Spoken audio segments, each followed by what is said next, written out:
quero trazer aqui para a nossa conversa agora Vandique Silveira, economista, Vandique, comentarista nosso aqui da BMC News, chegando na nossa programação junto com o James. Seja muito bem-vindo, Vandique. Bom dia para você. Bom dia, Paula. Bom dia, Felipe, Débora, James. Um prazer enorme estar aqui com vocês e com essa audiência maravilhosa aqui da BMC News. Maravilha. Prazer é nosso. Vandique, agora há pouco estávamos conversando, né? James aqui trouxe a visão dele especificamente sobre a economia americana. Eu queria entender também um pouco da sua visão. Ponto central, parece que a gente está tendo ali uma defasagem do impacto da política monetária na economia real. Parece que o impacto, né, está sendo sentido de uma forma, mas eu li uma reportagem esse final de semana de alguns gestores globais que acreditam que há uma chance ainda de recessão da economia americana para 2024. James já deu a opinião dele. Eu queria saber qual que é a sua opinião sobre isso. Paula, você sabe que eu sempre concordo com o James. Eu acho que a gente tem um alinhamento muito grande. Mas eu não descarto uma recessão nos Estados Unidos, porque existem alguns indicadores que são bastante relevantes, principalmente vindos da economia real, tá certo? E eu agora considero a economia real não a economia financeira e não a economia tecnológica, que de fato, como o James apontou, estão bombando. Mas existe um indicador muito importante de renda disponível, né? E um dos maiores indicadores disso é a conta de venda de RVs. RVs são trailers que os americanos utilizam e é a marca de renda disponível a compra de RVs. E existe uma cidade no norte de Indiana chamada Elkhart, que 90% dos RVs, desses motorhomes, esses trailers são vendidos. E eles são vendidos, são fabricados. E eles tiveram uma queda recentemente de mais de 40% na venda de motorhomes, que é distribuída pelos Estados Unidos inteiro. Isso é um indicador super importante que economistas, isso é uma visão mais de economista, menos do mercado financeiro, mas de economista, que a gente leva em consideração a renda disponível dos americanos, porque é um processo muito tradicional a compra de motorhomes nos Estados Unidos, os RVs. Então, existe uma queda bastante pronunciada. Isso normalmente preconiza a possibilidade de uma recessão. Outra regra muito interessante é o chamado de Chain Rule. Tá? Chain Rule é uma regra normalmente aplicada à economia americana inteira, mas quando a gente aplica essa análise para os estados, hoje já são mais de 15 estados nos Estados Unidos que têm uma média de aumento de desemprego superior a 0,5% por mais de 3 meses consecutivos acima da menor marca, aliás, da maior marca de desemprego anterior num período de 12 meses. 15 estados por 3 meses consecutivos com um número de desemprego 0,5% superior à alta mais elevada dos últimos 12 meses. Quer dizer, isso também faz com que a gente possa olhar a possibilidade de uma recessão. Eu sei que a economia americana é a economia mais resiliente do mundo. É difícil você olhar e apostar contra ela. Eu não estou dizendo aqui que acredito que nós vamos ter necessariamente uma recessão. Mas eu não descarto a possibilidade, ela não vem... nos meus números, ela não se aproxima a zero, ela se aproxima a uma probabilidade real que a gente deve estar antenado. Outra marca importante de uma recessão, tá? O desemprego nos Estados Unidos, que rodava nos 3,3%, 3,4%, teve uma leve elevação de 0,3% e está em 3,7%. Ainda é pleno emprego, mas isso mostra que existe um aumento relativo no número de casos de desemprego. Outra marca importante, esse indicador é muito importante, geração de novos empregos. A média do mercado, até antes do último trimestre, eram 400 mil novos empregos gerados por mês. Agora nós estamos em torno de 280 mil, quer dizer, a taxa de geração de novos empregos, de criação e geração de novos empregos, vem caindo. É bastante robusta, 280 mil empregos. No entanto, esses são números que a gente deve olhar com o maior critério, principalmente na economia real. A minha grande preocupação é que nos Estados Unidos e praticamente no mundo inteiro nós temos uma economia que ela é focada no setor financeiro, no setor de high-tech, das grandes empresas de tecnologia e das emergentes em tecnologia, e a gente esquece que o sujeito da esquina, que o homem e a mulher média que trabalham em algum campo, alguma indústria que não é tão sexy, essas pessoas estão sim tendo um impacto negativo em função do aumento de taxa de juros. Outro setor importante é o setor de crédito. Crédito para pequenas empresas, de fato, praticamente caiu a um ponto muito restritivo. Empresas estão encontrando dificuldades. Empresas, assim, do setor real, né? O sujeito que tem uma empresa de landscape, né? O sujeito de jardinagem, etc. Coisas assim bem tradicionais. Essas pessoas estão tendo muita dificuldade nos Estados Unidos de encontrar oportunidades de crédito, e créditos são acessíveis, a taxas que são acessíveis. E até mesmo as grandes empresas vem sofrendo com novos critérios para empréstimo, isso em função dos aumentos da taxa de juros. Então eu não acho que a gente saiu da floresta e está todo mundo salvo. Eu acho que a gente ainda tem um período para percorrer vis-à-vis os dados econômicos da economia real. Porque justamente nesse encontro também vai estar bastante em pauta aquele acordo entre União Europeia e Mercosul. O Vandic, tem até a informação que a própria CNI, que é a Confederação Nacional da Indústria, e a Business Europe, que é a Confederação das Empresas Europeias, eles fizeram um apoio conjunto a esse acordo, falando, né, justamente da importância de ter esse acordo. No documento diz o seguinte: estamos preocupados que essas circunstâncias tenham exacerbado o lamentável declínio e relevância comercial da União Europeia e do Brasil em favor de outros grandes concorrentes, principalmente a China e outros países. A União Europeia responde apenas 16% das importações globais do Brasil, sendo que o bloco europeu já foi o principal parceiro comercial do país. Índia, Coreia do Sul acabaram ultrapassando. Esse acordo que está sendo costurado, claro que o Mercosul abrange muitos outros países, mas o Brasil tem tomado esse papel mais protagonista em liderar a região e liderar também esse acordo para justamente trazer mais divisas, não só para o Brasil, mas para a União Europeia, para o Mercosul também como um todo. Como você vê o avanço dessa pauta, Vandic, de relevância para o Brasil também, que já que a Europa está todo nesse processo, né, de recessão, tendo pouca relevância ou talvez reduzindo sua relevância na geopolítica mundial, como que você vê essa aproximação, firmar esse acordo, o que pode trazer de benefício para o país? Felipe, primeiro de tudo, não existe Mercosul. Mercosul é uma invenção que não existe, a gente tem um negócio escrito lá, mas o Mercosul é o Brasil. Tá? Mercosul é um negócio assim que a gente entrou de gaiato nessa. Nós carregamos nas costas um grupo grande de países que tem pouca relevância para conosco, tá certo? Tá certo? A gente exporta para eles, mas, por exemplo, a Argentina é um pedaço muito pequeno, 6%.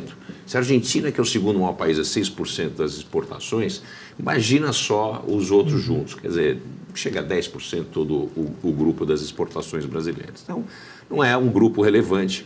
A grande questão para o Brasil tem a ver com o nosso agronegócio. Esse é o ponto essencial do acordo Mercosul e União Europeia, porque o Brasil é vastamente superior do ponto de vista em eficiência de produção de grãos de todos os tipos e de carnes, tá certo? Carnes bovinas, inclusive carne de frango. Quer dizer, a gente não é só bom na questão, e só bom e eficiente na questão da carne bovina. E esse é o grande entrave com eles. Eles estão buscando, desde o início da aprovação nos países de que está ok fazer esse acordo com o Brasil, porque tem que ser unânime, todos os países, os 28 países têm que dar ok, eles deram ok.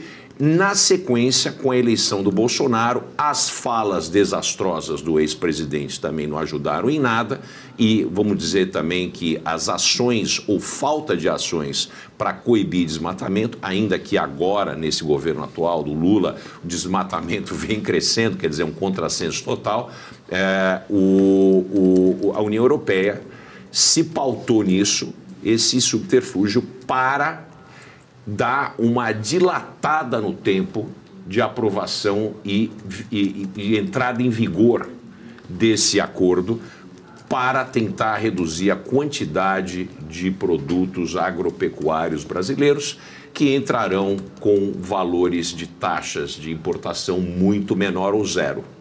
Quer dizer, esse é o grande entrave. Para o Brasil, o mercado europeu é fantástico, né? O mercado europeu tem tido menor ênfase, né, na nossa pauta de exportação, porque eles têm subsidiado cada vez mais o agronegócio deles. Isso é uma maneira de fazer um nacionalismo econômico, né? Protecionismo puro, isso é reconhecido, a Europa é reconhecida por isso, certo? Principalmente em questões do agronegócio, né? Existe esse fundo europeu destinado somente a suporte ao negócio agropecuário.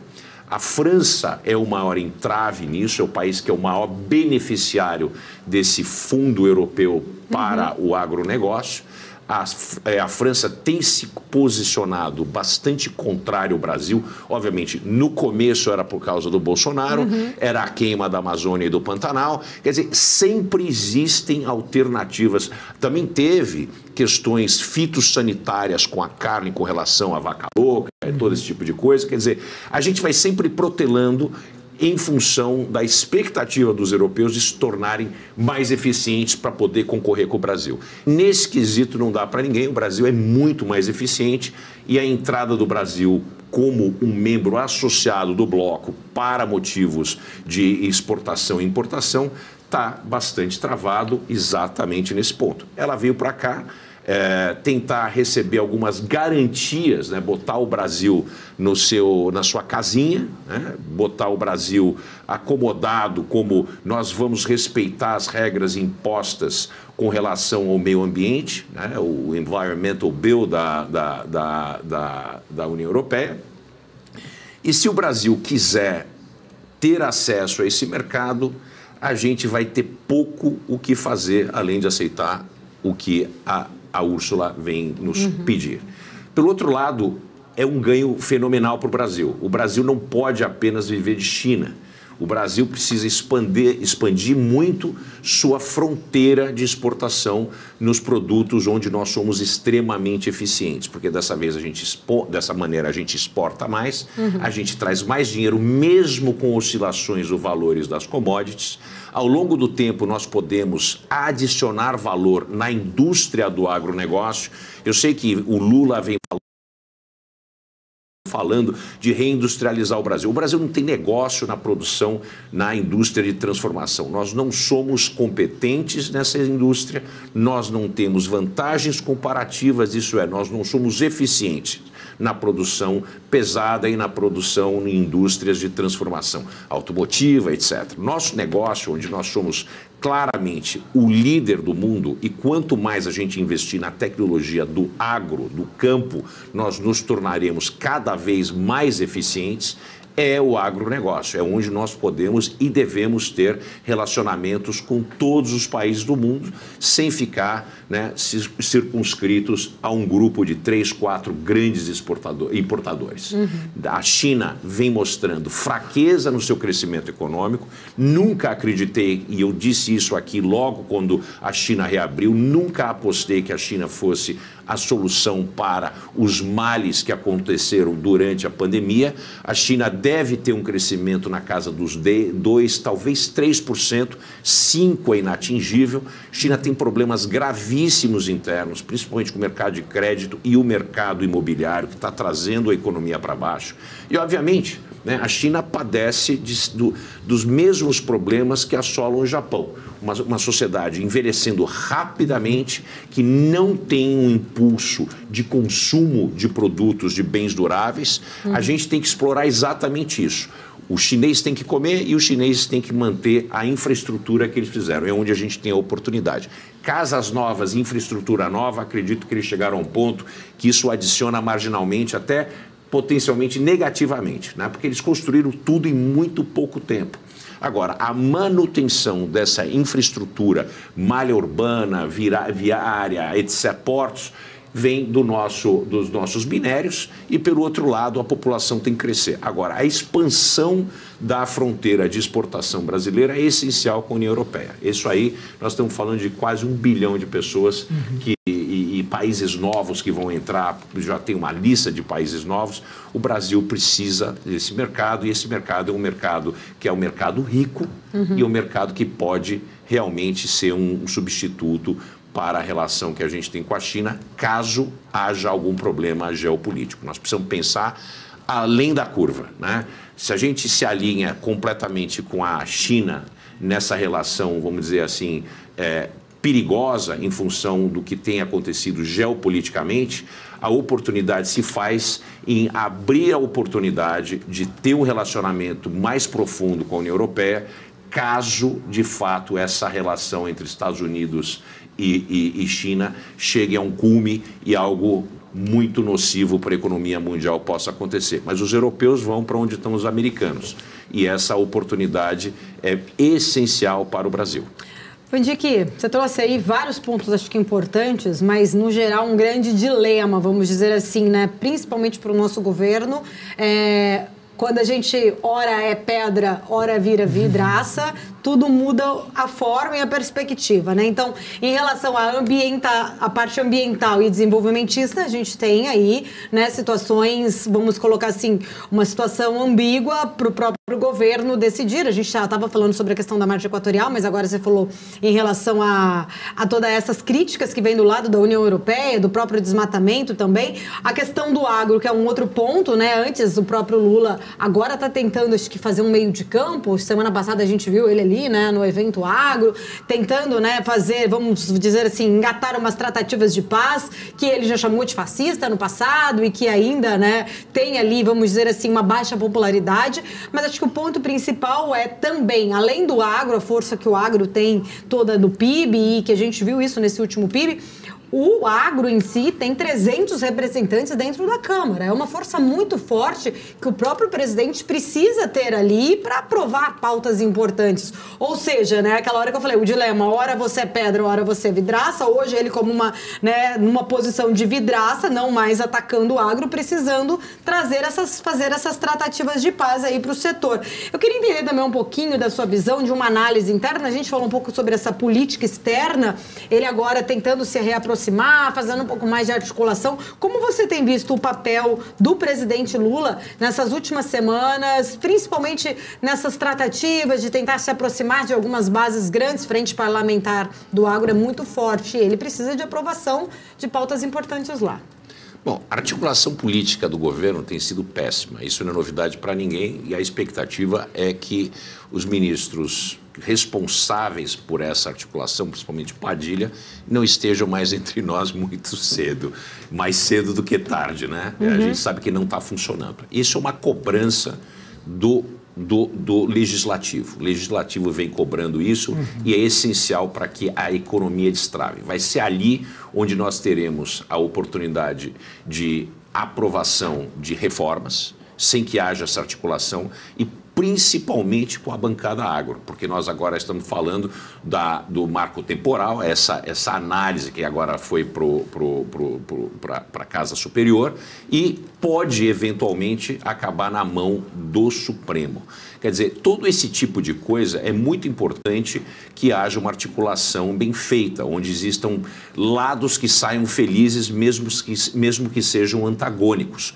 E isso não tem sido a tônica do governo Lula. Existe uma maneira de fazer o Lula feliz, que é ter aquilo que ele quer. E o governo vem recebendo, vem enfrentando uma série de perdas no Congresso, principalmente na Câmara, como uma espécie de sinal de alerta ou um sinal de fumaça que a gente precisa botar um ponto de amarração aqui, fazer um freio e retomar negociações dentro da casa. Sem o agro, é muito difícil o governo aprovar alguma coisa. O agro tem um poder muito forte, a economia brasileira está voltada para o agro, o PIB do agro veio muito forte, 21,6%, o nosso PIB de serviço veio 0,6%, mas grande parte desse 0,6%, uma vez que serviço é 72% da economia, veio de serviços prestados para o agro. Quer dizer, a gente não pode esquecer que o agro se desdobra em outras áreas além do próprio agro, né? Os serviços prestados para as regiões do agronegócio e para o agro em si são muito potentes.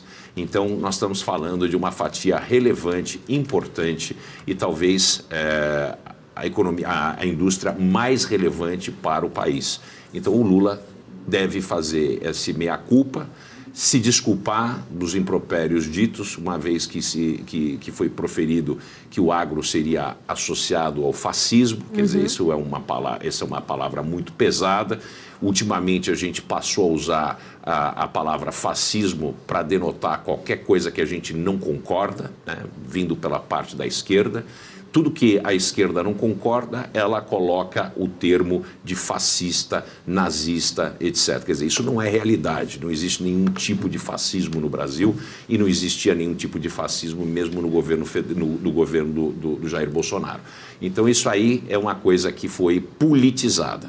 A preocupação que eu tenho com o agro é que o agro, de fato, vai de encontro a todos os medos e receios que o Ministério do Meio Ambiente tem.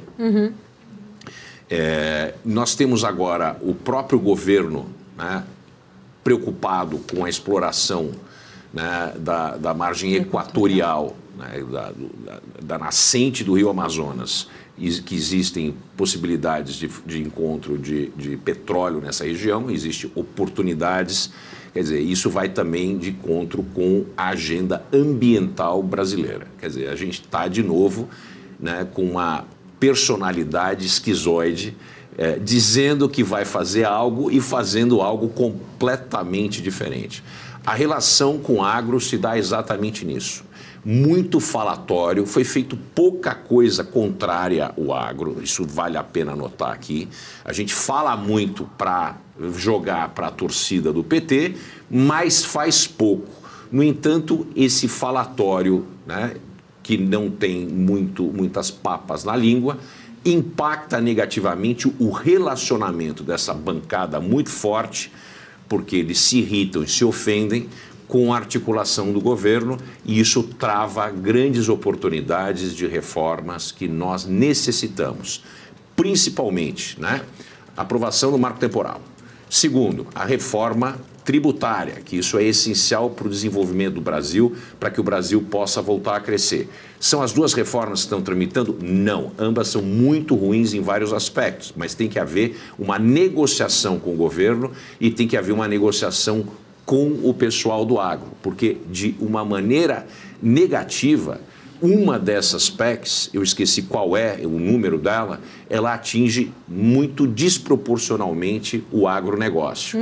Como é que nós vamos dar um tiro no pé do único pé que está funcionando muito bem no Brasil, que é a indústria do agronegócio? Então vai haver muita troca, muita negociação, e esse centro, né, de equilíbrio no agro vai ser essencial para qualquer tipo de andamento dessa reforma.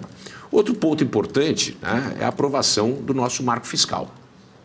O nosso marco fiscal pode ser usado como elemento de troca nessa relação junto ao Congresso Nacional pelo governo. E a bancada ruralista, a bancada do agro, está presente e muito preocupada, mas com oportunidades de conceder mais perdas, né, ao governo, caso o governo seja muito intransigente. Maravilha, Vandique. Deixa eu ir com a Débora aqui, que está me chamando, só para a gente dar um giro, atualizando mais informações aqui do nosso mercado. Já já a gente volta aqui com o Vandique para comentar outros assuntos. Fala, Débora. Paulo, vamos atualizar um pouquinho sobre o setor de saúde, porque a ANS acabou de decidir pela limitação do reajuste do plano de saúde individual e familiar em 9,63%. Existia expectativa, né, pela divulgação de qual que seria, né, esse limite, esse índice que seria, né, que limitaria esse ajuste individual. Então foi determinado pela ANS, 9,63% agora é o índice de reajuste para o plano de saúde individual e familiares regulamentados. De acordo com a agência, o percentual é o teto válido para o período entre maio de 2023 e abril de 2024 e deve afetar cerca de milhões de beneficiários, inclusive. Eu vou passar passar aqui no setor de saúde, só para a gente, né, dar uma olhada como que a gente vem com os papéis aqui, inclusive, olha só, Redditor sobe 2,26%, a gente tem Fleury também subindo 1,64%, Ipera, Odontoprev também em alta, aqui nesse momento de 0,68%. A Apvida cai 0,24%. O Mater Dei, no caso também de planos, também cai agora 0,50%. Qualicorp 2,6% de queda. DASA cai agora 4,22% de queda. O índice Bovespa conseguiu se estabelecer na alta, agora 117.399 pontos. Maior alta foi 117.509. Existe o apoio ali de Petrobras, que vai ignorando essa queda, né, do petróleo lá fora. Petróleo lá fora que vai caindo, né, com os investidores ainda tentando entender qual vai ser o direcionamento do Fed, também a demanda global da China, diante também da uma oferta de petróleo da Rússia, tudo isso tem pesado bastante na conta do petróleo hoje. E aqui no Brasil, a gente segue então com o Ibovespa em alta, em relação ao dólar futuro também ainda temos uma queda de 0,13, a moeda americana ficando aqui abaixo dos 4,90, está 4,89. Na curva de juros, Paulo também estava dando uma olhada, a gente teve aí mais um reajuste, né, de previsão, mais uma baixa, na verdade, a previsão do IPCA pelo Boletim Focus. Os investidores já precificando ali também uma movimentação do Banco Central aqui no Brasil por essa sinalização de corte de juros, né, aqui. Então, a gente tem toda a curva de juros em queda, principalmente, né, a ponta ali do miolo para a ponta mais longa da curva de juros, diante aí de perspectivas, né, de melhora nessa inflação, de queda nessa inflação, e aí sim continuar seguindo com o Banco Central nesse direcionamento de corte da taxa Selic. Vou continuar acompanhando por aqui, viu, Paula? Maravilha, Débora. Daqui a pouquinho a gente atualiza mais do mercado. Felipe Nascimento tem perguntas aqui para o Vandic? Tenho perguntas, inclusive porque é uma semana bastante esperada, Vandic. Esperada, claro que tem muitas coisas acontecendo, mas aqui dentro, né, aqui na política nacional, a gente percebe uma conversa muito já avançada em relação à reforma tributária.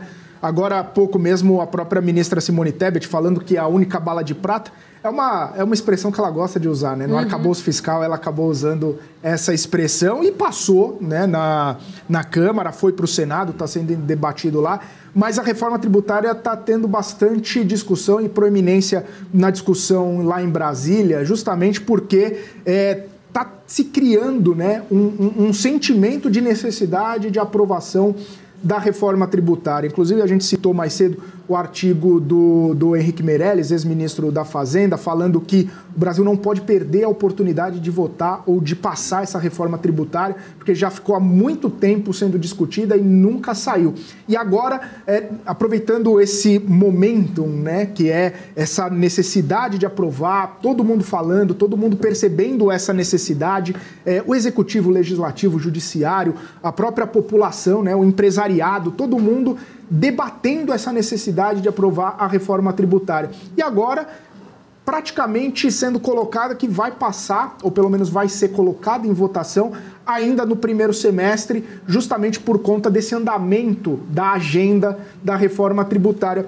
Queria saber sua impressão sobre isso, Vandic, principalmente sobre esse momentum, né, que a gente às vezes fica debatendo alguns temas por tanto tempo e não avança e de repente vai, né? Qual a importância de ter essa possibilidade de votação? E claro, se não passar, é o bonde que passou e que não foi aproveitado. Mais uma vez. Mais uma vez. Felipe, a reforma tributária se tornou uma espécie de coletivo consciente entre a política e a economia real, a economia financeira, etc. Uma coisa que todos nós sabemos é que nós precisamos de uma reforma tributária. Nós temos um sistema mais bizantino, arcaico que existe no mundo. Talvez o pior sistema, e ele pune as pessoas que produzem.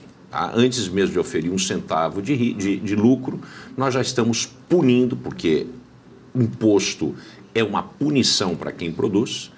Então, antes mesmo de ter um centavo de lucro, o empresário já está pagando imposto, tá certo? Então, isso é muito nocivo para os incentivos empreendedores no país. A gente tem muita preocupação com isso. Então, como ele se transformou numa espécie de panaceia, né? A reforma tributária se tornou uma espécie de panaceia e ele é presente nesse coletivo consciente da sociedade, Muito me preocupa isso, porque parece que na mente das pessoas qualquer reforma tributária é melhor do que a gente tem hoje como situação. Isso pode não ser verdade, porque como nós sabemos que a reforma tributária está calcada no IVA, e esse IVA deveria ser neutro em termos de impacto de quantitativo de imposto, tá certo? Em termos de carga tributária, o quantitativo de imposto, e ficou praticamente definido que nós teríamos um IVA de 25%. Esse IVA de 25%, ele está entre os mais elevados do mundo, né? Um número bastante exacerbado. E ele vai incidir em cima de consumo. Quer dizer, a gente sabe que é exatamente lá onde ele vai estar impactando. Outra coisa que nós vemos é que com a inexistência, né, nós vamos retirar desse prato o ICMS, que é a fonte principal de financiamento, arrecadação dos estados. Os estados já estão se manifestando e se movimentando para que eles tenham paralelamente um IVA estadual. Quer dizer, é aí onde mora o perigo, porque se tivermos um IVA nacional federal de 25% e mais um IVA estadual, seja lá de qual percentual, nós podemos impactar de tamanha maneira a economia brasileira que, primeiro, nós podemos criar uma propagação, uma inércia inflacionária nos preços. Segundo, nós podemos criar uma queda de demanda, principalmente no setor de serviços, onde vai ser impactado de maneira desigual. E a gente tem que lembrar que o PIB brasileiro é praticamente 70% serviços. Então, qualquer tipo de impacto nos serviços impacta também a geração de novos empregos e a manutenção dos empregos criados. Então, eu tenho muita preocupação, isso me alerta muito, que a gente está nessa panaceia, essa ideia de panaceia, né? O coletivo consciente de que a reforma que virá, seja lá ela qual for, com os seus destaques da Câmara, com os seus destaques que virão do Senado, mas que o ponto que não vai ser mexido é a questão do IVA e o valor desse IVA. Então eu vejo uma combinação, né? Nós temos um binômio aqui de marco fiscal e reforma tributária, que falam de carga tributária, que falam de valores, etc., mas a gente não tem nenhuma contrapartida por parte do governo em redução de gastos correntes. E aí onde está a maior falha da reforma tributária e a maior falha do marco fiscal. A questão da estrutura fiscal brasileira, ela precisa ser revista. Então, para mim, desde o começo da fala, dos movimentos com relação à reforma tributária, eu sempre disse que a reforma tributária é mais ou menos como construir uma casa, começando pela chaminé, ao invés do alicerce. Porque o alicerce para uma reforma tributária séria, né, e eficiente seria uma reforma administrativa, porque uma vez que a gente sabe o que o país espera que o governo gere e o número de pessoas e o custo disso, a gente pode saber qual vai ser a quantidade de impostos que a gente vai precisar para que seja mantido esse nível de serviços. Só que a gente não está fazendo isso, a gente está fazendo de trás para frente. Nós estamos começando pela chaminé e esperando que, ao fim e a cabo, nós vamos ter um alicerce suficientemente poderoso para segurar aquilo que foi definido em termos de tributos. O que significa que é possível que a gente tenha aumento de tributos. Eu nunca fui a favor de aumento de tributos, mas se o Brasil continuar hoje como está, no nível de custeio da máquina governamental, seus gastos correntes e gastos com todos os tipos de benefícios e obrigações do governo, como educação, saúde, etc., no Brasil precisaria de mais impostos e não menos impostos. Então, a meu ver, como está, a carga tributária atual não segura, tanto é que nós vamos ter o quê? Um déficit primário que vai bater próximo dos 200 bilhões, né? O governo desesperado tentando encontrar moedas nas fontes, né, que o Brasil tem, porque está tirando dinheiro de onde é possível. Precisa de 110 bi para zerar o déficit em 2024. 150. 150. Então, cada hora tem 150 bi. Diferentes aqui. O meu número já chega muito próximo de 180 bi. Quer dizer, é uma questão muito preocupante.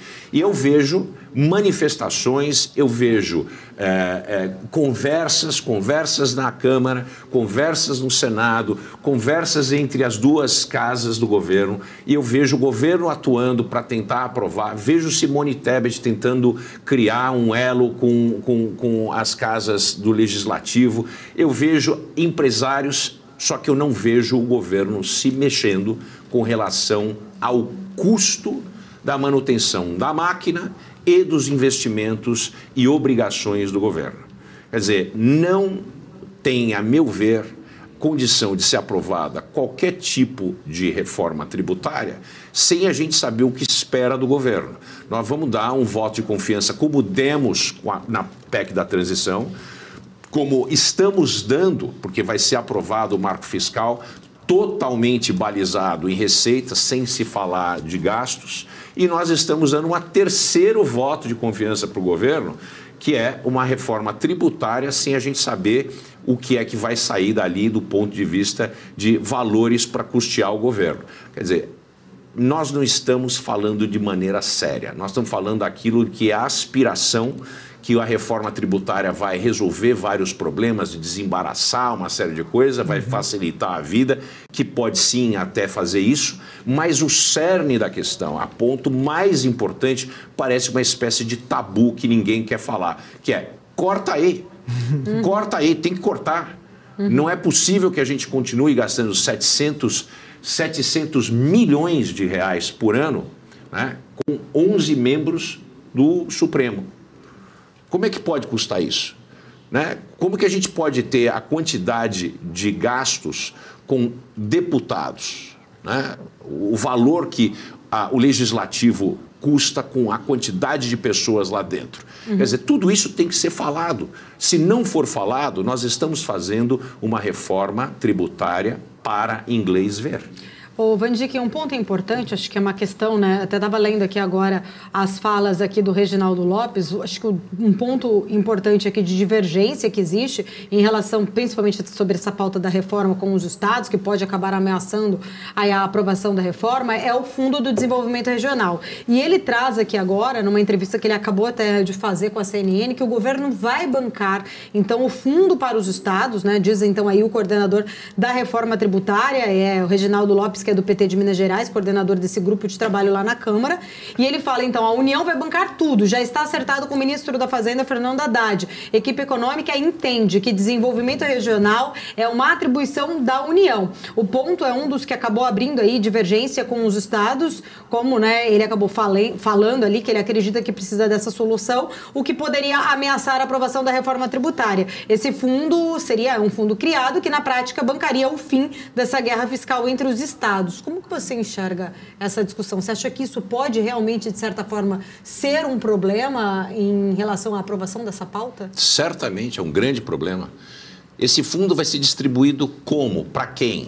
Mais poder para Brasília. E se eu sou o Tarcísio, que eu sou um governo opositor ao governo federal, que eu tenho chance de ser o próximo presidente da República, como é que vai ser distribuído para mim e em quais critérios esse tipo de fundo? Esse fundo vai ser desmembrado em pacotes políticos?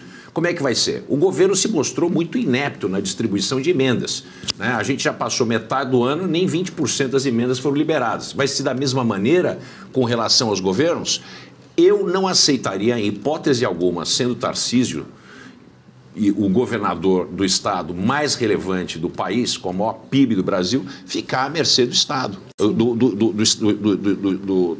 Lula, ficar à mercê da federação para me distribuir aquilo que eu tenho como base da minha taxação das atividades no meu estado. Quer dizer, certamente essa medida não cola. Não é mais concentração de poder nas mãos de Brasília que nós vamos resolver os problemas do Brasil. Nós precisamos de maior devolução de poderes, inclusive o poder de taxação aos estados, reduzindo a competência de taxação da União. Maravilha. O Van Dijk, a gente comentou bastante também mais cedo, não só por conta de arcabouço, de reforma tributária, essa necessidade que você falou justamente de ter mais dinheiro dentro do governo para bancar e para zerar o déficit fiscal. A gente vê que tem muitas pautas em discussão no Supremo Tribunal Federal, principalmente sobre revisões de concessões, de isenções, PIS/COFINS, ICMS, ou seja, tem uma série de litígios que estão em discussão no Supremo Tribunal Federal que podem ser pró-governo, pró-União, na verdade, por conta de entrada de um fluxo de dinheiro no caixa do governo federal, justamente para equilibrar as contas, mas que tem sido muito debatido, né? A gente tem um arcabouço jurídico que sempre acaba tendo algum tipo de questionamento. E aí entram revisões, saem revisões, enfim, pautas paradas no Supremo também há muito tempo. Como que você vê essa questão, principalmente pelo fato de que temas parados há tanto tempo voltam à tona num momento peculiar em que o governo está precisando de dinheiro, está precisando equilibrar as contas?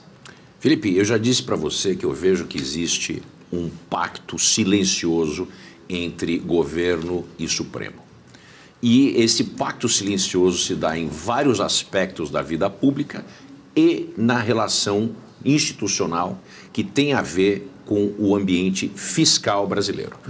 Como nós não temos geração de receitas e grande parte do arcabouço fiscal dependia de receitas extraordinárias que não aconteceriam onde e quando a economia mundial se arrefece, nós ficamos, mais uma vez, com o pé manco, né? Uma vez manco o país, a tendência é que o déficit primário se alargue, né? No começo nós tínhamos uma expectativa de 110 milhões, aí subiu para 150 milhões, agora nós estamos chegando perto dos 200 milhões. E isso vai aumentar conforme haja um arrefecimento na economia mundial, tá certo? Principalmente na China. Nós tivemos uma opção de amarrar o nosso cavalo, né, no lado da China, e é um cavalo que vai ficar com um pouco de sede e fome, uma vez que a China está se mostrando bastante vagarosa nesse repique de crescimento. Teve uma queda expressiva em importações, mais de 6% na queda de importações da China, 4% queda de exportações. Quer dizer, o Brasil está nessa relação. Então, essas grandes receitas não virão, né? Isso são expectativas. Como os americanos dizem, hope over reason, né? Fé, né, acima da razão. Mas tudo bem. Então, o que nós temos em termos de situação para o novo arcabouço fiscal? É uma relação de conluio, né, entre o Supremo junto com o governo, que vão buscar silenciosamente reverter o máximo que pode reverter de decisões passadas que eram, vamos dizer assim, ambíguas, para trazer novas receitas para os cofres do governo, para tentar sanar essa falta de receitas e conseguir aprovar o marco fiscal brasileiro. Maravilha, Van Dijk, quero agradecer, sempre um prazer recebê-lo, que você deixe suas considerações finais para esta semana aqui. Meus caros, nós temos muitas coisas acontecendo e muito relevantes. Nós precisamos lembrar o seguinte, né? Provavelmente nós vamos ter o ok do Senado para o arcabouço fiscal, que é manco, mas é melhor ter alguma coisa. A economia vem se mostrando mais positiva, a gente tem visto que o mercado respondeu, mas, de novo, o arcabouço fiscal não é uma panaceia. O arcabouço fiscal ele é ruim. Ele é apenas melhor do que não ter um. Então, isso é um problema. Mas existe essa oportunidade. Nós temos o ambiente global super importante, nós temos definições a respeito do que vai acontecer com o Donald Trump, que pode dar uma reviravolta total na maior economia do mundo, se vai ser preso, como vai ser, e a atuação do público, que é a base de suporte do Trump nos Estados Unidos, que coisas agressivas e radicais podem ser refeitas e podem acontecer de novo. Obviamente, aqui no Brasil, nós temos um marco temporal, a expectativa de uma decisão, mas a aprovação do marco temporal, como ele foi feito na Câmara, ele é essencial, porque ele simplesmente faz cumprir o que foi dito pela Constituição. Então, é muito importante a gente ter isso para que acabe essa controvérsia sobre o agronegócio e que a gente possa voltar à normalidade. Com isso, eu desejo uma excelente semana e muito obrigado a todos vocês.